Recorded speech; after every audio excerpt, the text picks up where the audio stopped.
Eu tomei posse aqui no Ministério Público do Trabalho, em Goiás, em 22 de janeiro de 1991.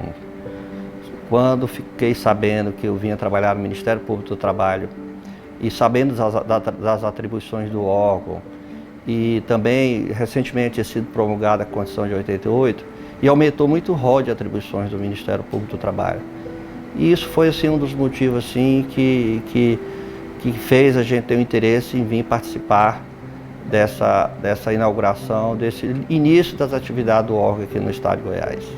Muitos desafios. A gente tinha pouca estrutura, poucos servidores, em torno de sete servidores, um procurador, mas assim, com um meio ambiente de trabalho muito bom, a equipe muito motivada, o procurador-chefe muito entusiasmado. Eu me apresentei na PRT no dia em que ela completava 2 anos de funcionamento, dia 30 de novembro de 1992. E na época a Procuradoria funcionava num sobrado, na Rua 90A, no setor sul.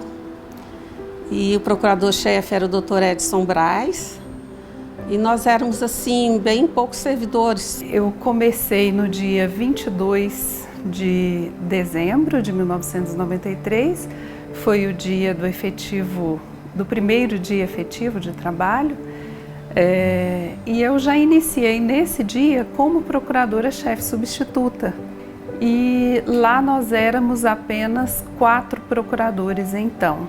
Tinha ficado o Dr. Edson e entramos eu, o Dr. Elvésio e o Dr. Bojar. Nós tínhamos 2 andares apenas, não tínhamos computador ainda, nós usávamos máquina de escrever elétrica, redigíamos as nossas peças à mão, que depois eram datilografadas por uma servidora cuja função específica era essa, digitar as nossas peças. O nosso sonho naquela época era ter pelo menos um computador por andar. Veja o quanto 25 anos depois nós progredimos, né? O ano que eu tomei posse, que foi em 93, dezembro de 93, fazia exatamente 7 meses que tinha sido aprovada a Lei Orgânica do Ministério Público da União, que é a Lei Complementar número 75 de 93. Eu tomei posse em junho de 1996. E naquele momento, o Ministério Público ainda estava construindo a sua missão institucional. Quando eu vim para o Ministério Público do Trabalho, em Goiás, em 1996, o órgão era muito pequeno, só haviam 4 procuradores aqui. Então vieram o meu marido, que também é procurador, e nós viemos da Procuradoria de Campinas. Nós passamos de um órgão que era praticamente interveniente, alguém que a gente chama de custos ledes, atuava nas ações individuais que já estavam em curso na Justiça do Trabalho e tinha pouco reflexo na coletividade. Nós passamos a ter uma atuação muito mais proativa como órgão agente, como um verdadeiro promotor dos direitos sociais. Chegamos aqui à Procuradoria em Goiânia em 2000, no início do ano de 2000, e passamos naquele tempo já a atuar diretamente devido à experiência em outros locais e mesmo como auditor fiscal na região, por exemplo, do sudoeste de Goiás, trabalhando na questão relativa ao trabalho informal no campo, combatendo a informalidade do transporte trabalhador, principalmente no setor sucroenergético ou nas chamadas usinas de processamento de cana-de-açúcar. O Ministério Público não tinha uma proatividade, não tinha essa visão que hoje denominamos Ministério Público agente. E quando chegamos aqui, nós não éramos dessa ideia de Ministério Público parecerista, ficar dentro de um gabinete emitindo uma opinião jurídica sobre um processo. E aí teve um caso de um órgão público, que na época era a Transurb, que ela descumpria a legislação trabalhista de forma coletiva, todos os empregados, e esses eram um problema de horas extras, e esses empregados entraram na justiça e eles foram ameaçados. Se eles não desistissem das ações, eles seriam demitidos. E na época o dirigente máximo dessa empresa ainda deu entrevista na televisão dizendo que o pessoal tinha um prazo X para desistir das ações, senão seriam todos demitidos. Nós entendemos que isso era uma coação no curso do processo e violava o direito de acesso à justiça e o bom funcionamento da Justiça do Trabalho. Então, na ocasião, nós entramos com essa ação civil pública pedindo que a Justiça do Trabalho desse estabilidade a todos que reclamassem contra essa empresa enquanto durasse o processo, para que eles pudessem fazer essas reivindicações livremente, sem medo de retaliação. Um trabalho interessante, que eu considero um trabalho de um alcance social muito grande, foi o trabalho em que eu investiguei uma denúncia. Essa denúncia chegou ao meu conhecimento, chegou ao conhecimento do Ministério Público, salvo engano, através de um dirigente sindical que atuava no sudoeste goiano, dizendo que havia trabalhadores sendo explorados, etc.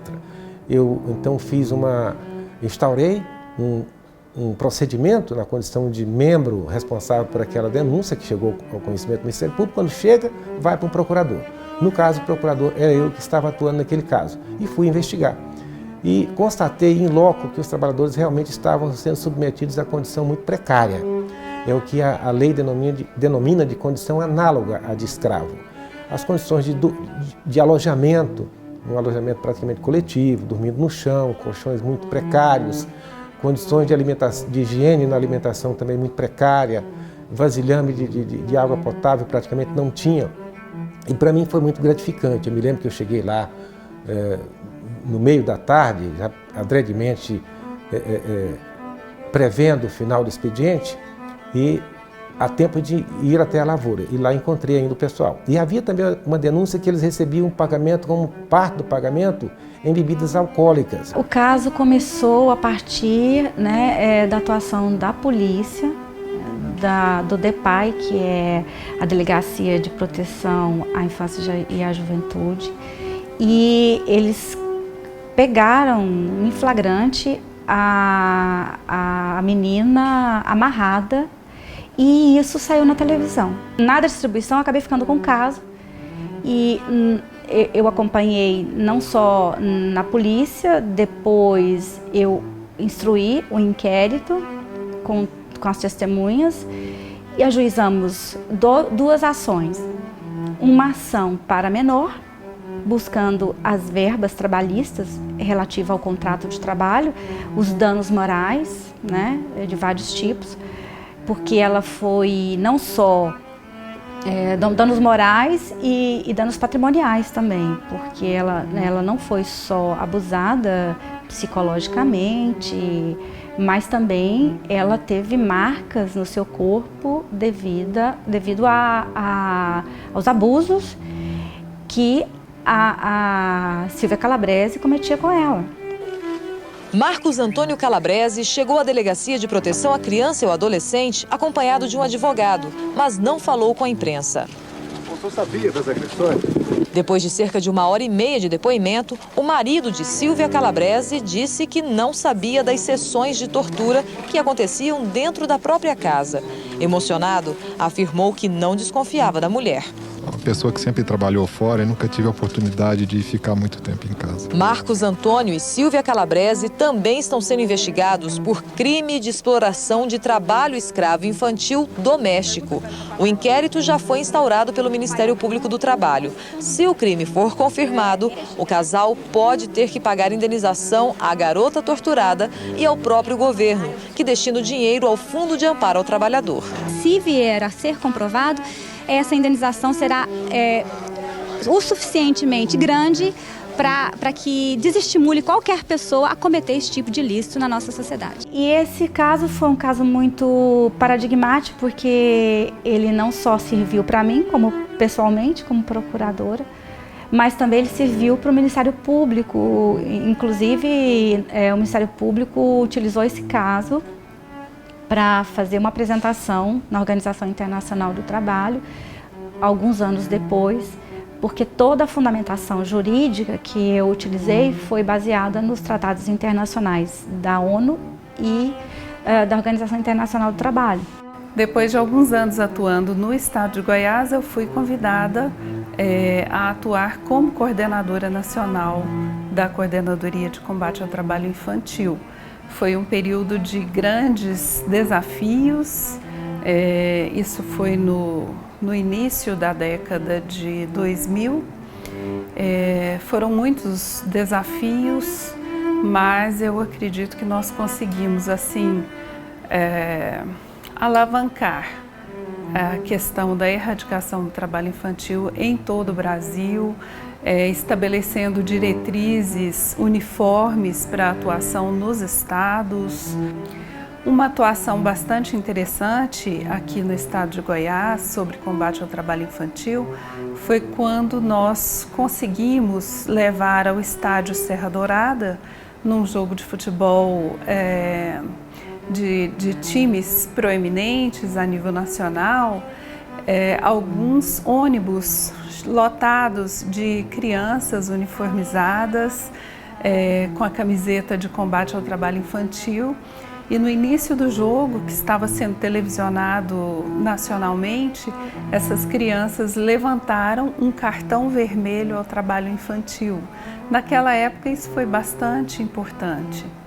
A partir de uma denúncia de um trabalhador no inquérito civil público, nós descobrimos que uma grande empresa de telefonia, que tinha uma central de teleatendimento em Goiás, visando cumprir as metas da Anatel para atendimento ao consumidor, ao invés dela contratar uma quantidade suficiente de trabalhadores para dar conta daquelas metas, ela optou por restringir o máximo de saída do trabalhador do posto de trabalho, ao ponto de estabelecer uma regra fixa para a ida aos banheiros.